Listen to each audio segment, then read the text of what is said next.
안녕하세요. 빅히스토리에 대해 함께 알아볼 명지고 교사 이문경입니다.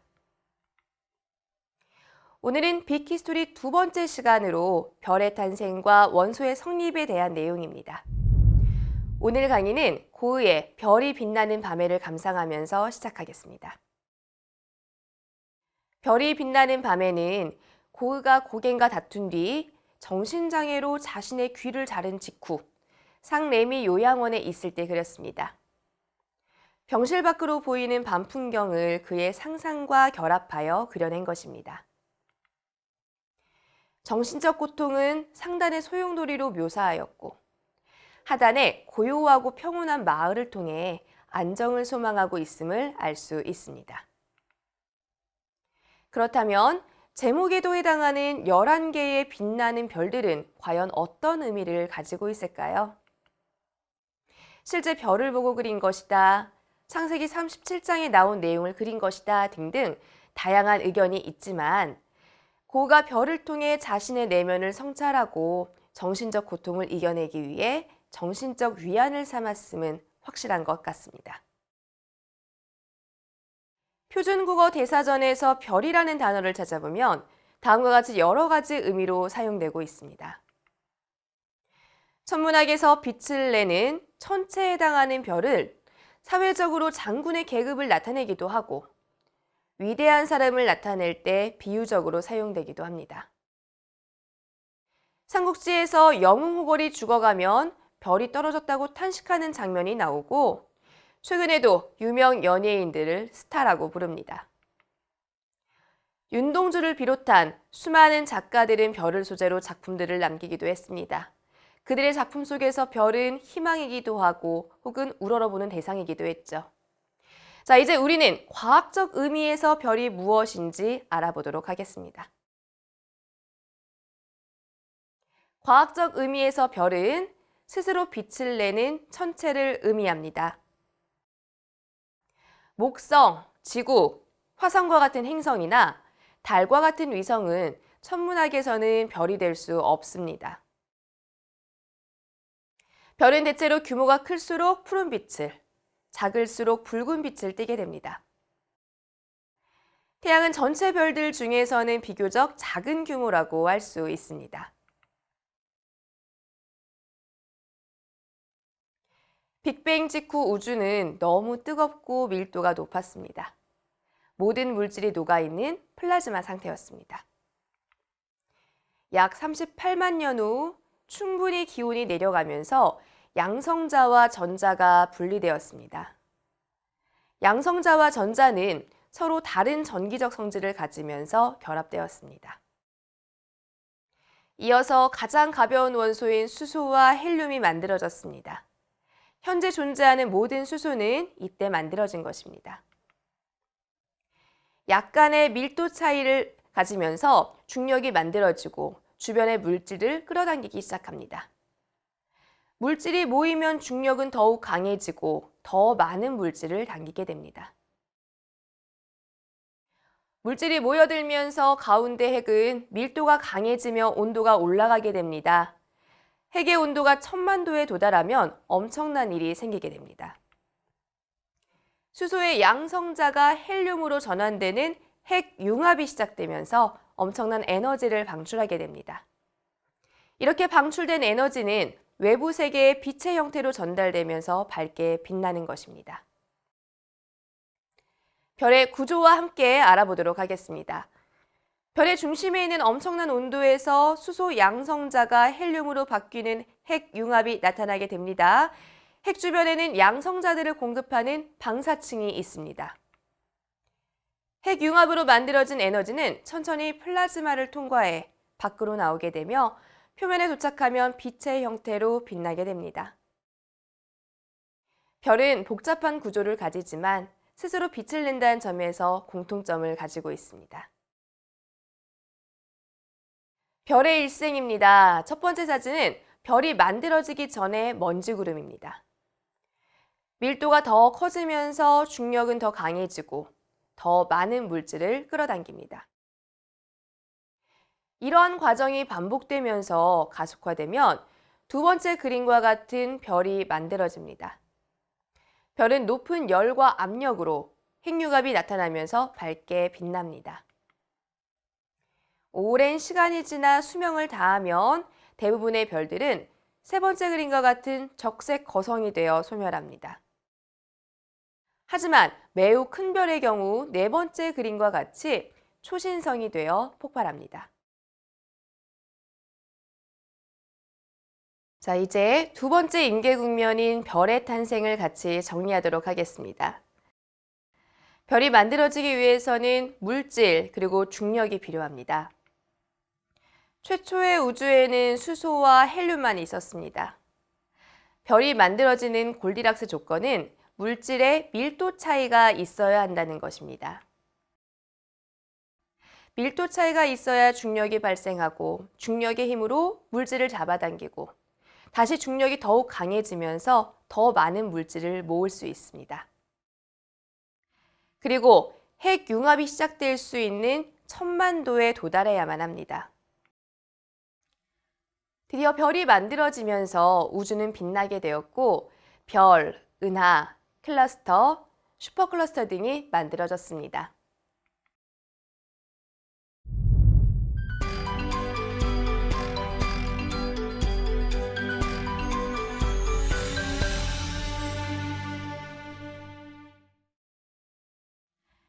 별은 그 크기에 따라 다른 운명을 맞습니다. 대부분의 별들은 온도가 높지 않기 때문에 적색 거성으로 부풀어 올랐다가 백색 외성으로 작아지면서 일생을 마치게 됩니다. 우리에겐 너무나 큰 태양이지만 우리 태양의 운명도 이렇게 될 것입니다. 하지만 온도가 높은 일부 별들은 초신성이 되어 매우 높은 온도까지 올라 폭발하게 됩니다. 이러한 폭발이 있은 이후에는 블랙홀과 엄청난 질량을 갖는 중성자 별이 나타나게 됩니다.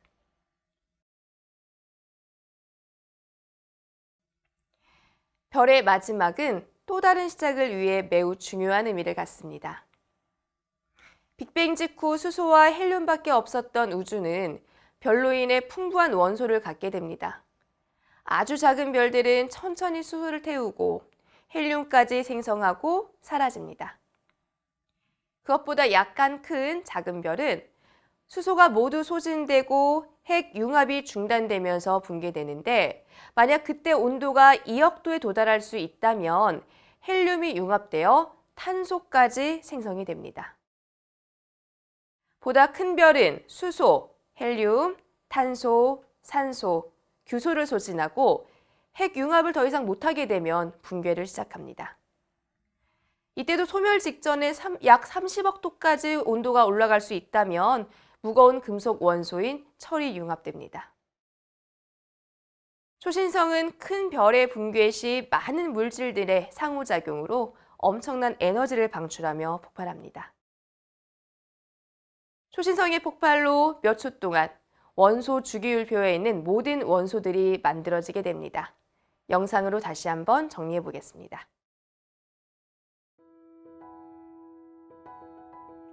큰 별은 많은 물질로 구성되기 때문에 엄청난 압력과 온도를 갖게 됩니다.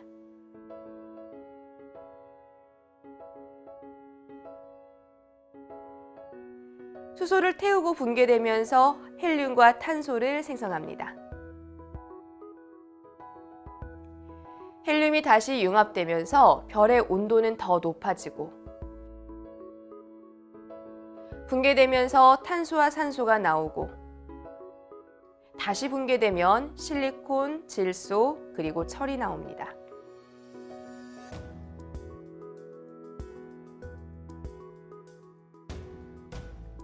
더 큰 별은 초신성이 되어 원소 주기율표에 모든 원소가 나오게 됩니다.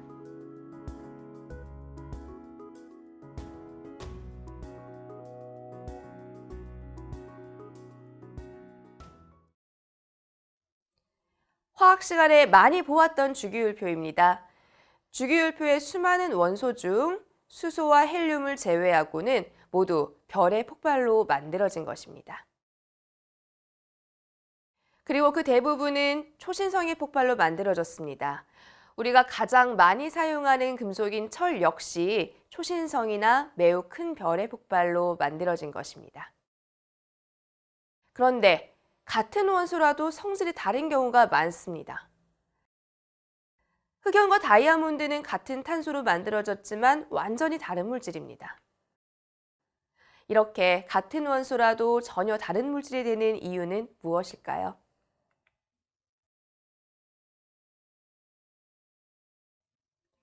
우주에 존재하는 110종류의 원소들은 화학결합을 통해 수없이 많은 물질들을 만들어냅니다. 원자가 결합하여 분자를 만들면 원자일 때와 완전히 성질이 달라집니다. 같은 원자끼리 결합하더라도 결합 상태에 따라 물질의 성질은 완전히 달라지게 됩니다. 화학결합을 통해 물질의 복잡성이 증대되고 우리는 이를 이용해서 다양한 첨단 제품들을 만들어내기도 합니다. 중세의 연금술사는 금을 만들기 위해 다양한 화학 실험을 했던 것으로 유명합니다. 실제로 금을 만드는 과정에서 밝혀진 과학적 지식도 많았습니다. 하지만 그들은 엄청난 노력에도 불구하고 결국 금을 만들어내지 못했습니다. 왜 그랬을까요? 현대 과학적 지식으로 본다면 금은 원소기호 79번의 매우 무거운 원소입니다. 금은 어디에서 만들어졌을까요? 당연히 초신성에서밖에 만들어질 수 없습니다. 지구에서는 아무리 노력해도 만들 수 없는 것입니다. 반면 탄소로 만들어진 다이아몬드는 고온 고압하에 결합 형태를 바꾸어 인공으로 만들어낼 수 있었습니다. 연금술사들이 빛기술을 알았다면 어땠을까 하는 그런 생각도 듭니다. 자, 이제 세 번째 임계 국면의 새로운 원소의 탄생에 대해 알아보도록 하겠습니다. 수소와 헬륨을 제외한 원소들은 별의 폭발로 만들어집니다. 수소를 모두 소진하고 별이 붕괴되면서 일정 온도에 도달하면 그에 맞는 원소들이 만들어지게 됩니다. 이렇게 만들어진 원소들은 화학 결합을 통해 새로운 물질을 만들어냈고 우주의 복잡성을 증가시켰습니다.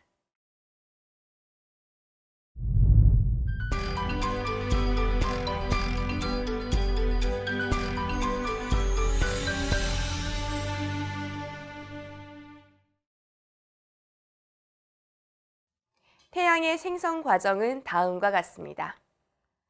약 46억 년 전, 초신성 또는 죽어가는 별 근처의 물질 구름에서 원자들이 결합하여 분자들이 만들어졌습니다.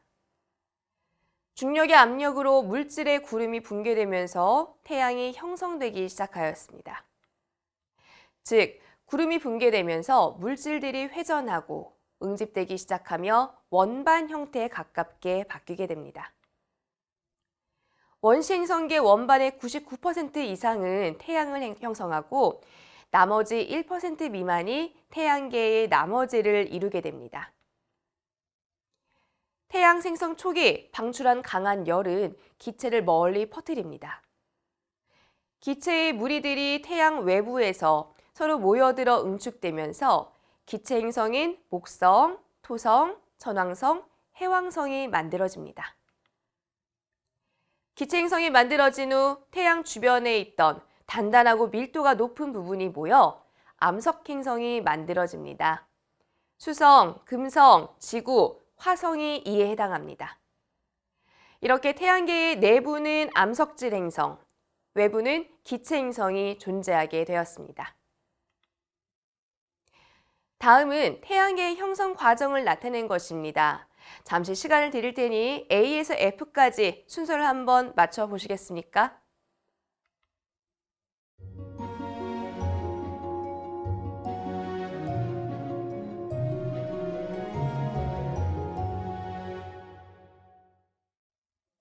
그럼 한번 맞춰보도록 하겠습니다. 첫 번째는 성운이 천천히 회전하며 붕괴되는 D입니다. 이를 통해 물질들이 대량 방출됩니다. 다음은 물질들이 모여 초기 행성의 모습을 갖춰가는 F입니다. 원반 형태로 회전을 시작하였습니다. 다음은 원반과 태양의 모습이 조금 뚜렷해진 C입니다. 다음은 태양이 형성되며 기체들이 증발되고 외부로 퍼지는 A입니다. 다음은 물질들이 일정 궤도에 모이게 되는 2단계입니다. 그리고 마지막은 궤도에 모여든 물질들이 중력에 의해서 하나의 행성으로 만들어진 B입니다. 우리 태양계 행성들의 크기를 비교한 것입니다. 네 행성 중 가장 큰 지구는 외행성들과 비교하면 너무 작고 아담한 크기입니다. 우리 태양계 행성들 중 토성까지는 육안으로 관찰할 수 있었습니다. 그래서 태양과 달, 수성, 금성, 화성, 목성, 토성 등 5개의 행성은 동서양을 막론하고 우리 생활에 큰 영향을 주었습니다. 우리가 사용하는 일주일의 각 요일은 태양과 달 그리고 5개의 행성 이름을 딴 것입니다. 이는 고대 바빌론에서 시작한 요일 이름이 그리스, 로마를 거쳐 유럽으로 전파된 것이라고 합니다. 동양에서는 태양과 달을 음과 양으로, 5개의 행성을 오행으로 생각해서 자연의 이치를 해석하는 음양 오행설이 나오기도 했습니다.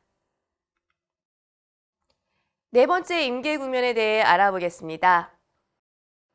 별의 폭발로 다양한 원소들이 만들어지면서 태양은 풍부한 원소들로 구성될 수 있었습니다. 중력이 가속화되면서 별이 된 태양은 핵융합이 시작되면서 빛을 내기 시작했습니다. 태양에서 벗어난 일부 물질들이 궤도에 맞게 돌아다니다가 응축되어 8개의 행성이 만들어지게 되었습니다.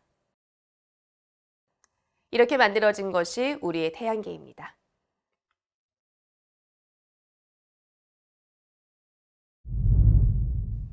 이번 시간 배운 내용을 정리해 보겠습니다. 암흑시대의 물질들이 불균등하게 분포해 있었습니다. 그 불균등한 사이에 중력이 생기게 되고 물질들을 끌어당기면서 별이 형성될 수 있었죠. 별이 형성되면서 암흑우주에 드디어 빛이 생기게 되었습니다. 별은 중력과 핵융합이 있어서 수소와 헬륨을 만들어낼 수 있었습니다. 특히 별이 마지막 폭발을 하면서 무거운 금속 원소들까지도 대량으로 만들어질 수 있었습니다. 이 원소들이 다양한 화학 결합을 하면서 새로운 물질들을 더더욱 만들어내게 됩니다. 다음 시간에는 초기 지구와 생명의 탄생에 대해 공부해 보겠습니다. 오늘 강의는 여기까지입니다. 감사합니다.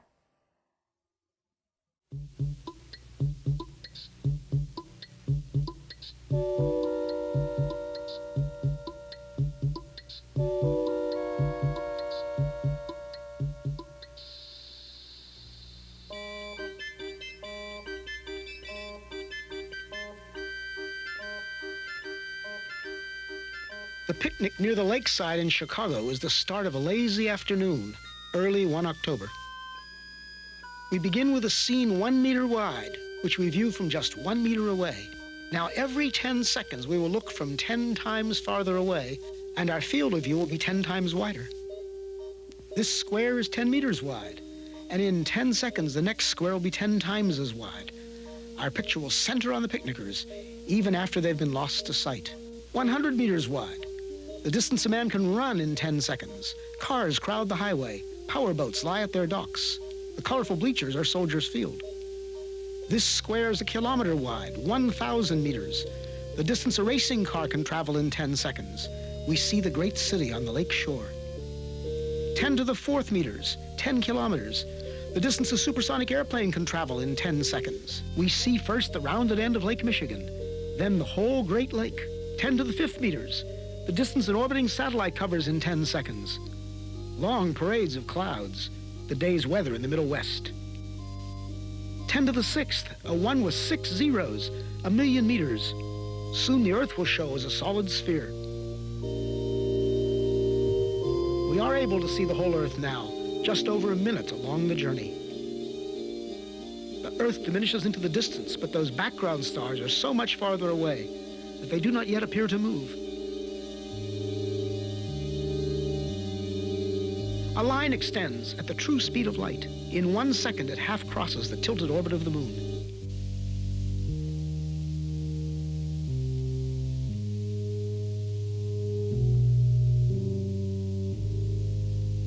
Now we mark a small part of the path in which the Earth moves about the sun.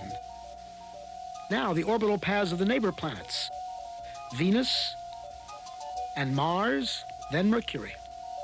Entering our field of view is the glowing center of our solar system, the sun, followed by the massive outer planets, swinging wide in their big orbits.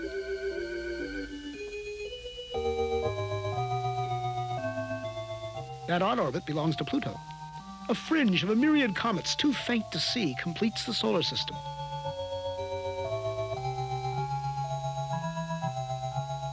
Ten to the 14th. As the solar system shrinks to one bright point in the distance, our sun is plainly now only one among the stars. Looking back from here, we note 4 southern constellations, still much as they appear from the far side of the Earth.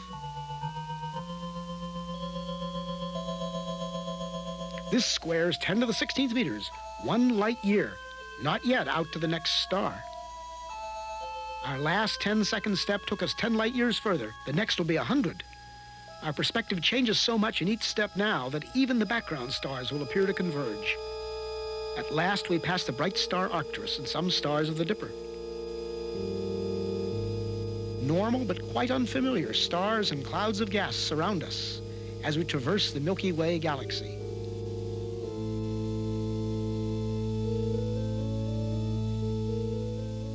Giant steps carry us into the outskirts of the galaxy. And as we pull away, we begin to see the great flat spiral facing us.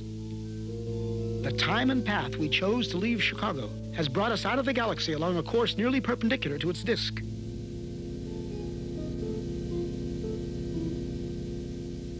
The 2 little satellite galaxies of our own are the Clouds of Magellan. 10 to the 22nd power, 1,000,000 light years. Groups of galaxies bring a new level of structure to the scene. Glowing points are no longer single stars, but whole galaxies of stars seen as one. We pass the big Virgo cluster of galaxies among many others, 100 million light years out. As we approach the limit of our vision, we pause to start back home. This lonely scene, the galaxies like dust, is what most of space looks like. This emptiness is normal. The richness of our own neighborhood is the exception.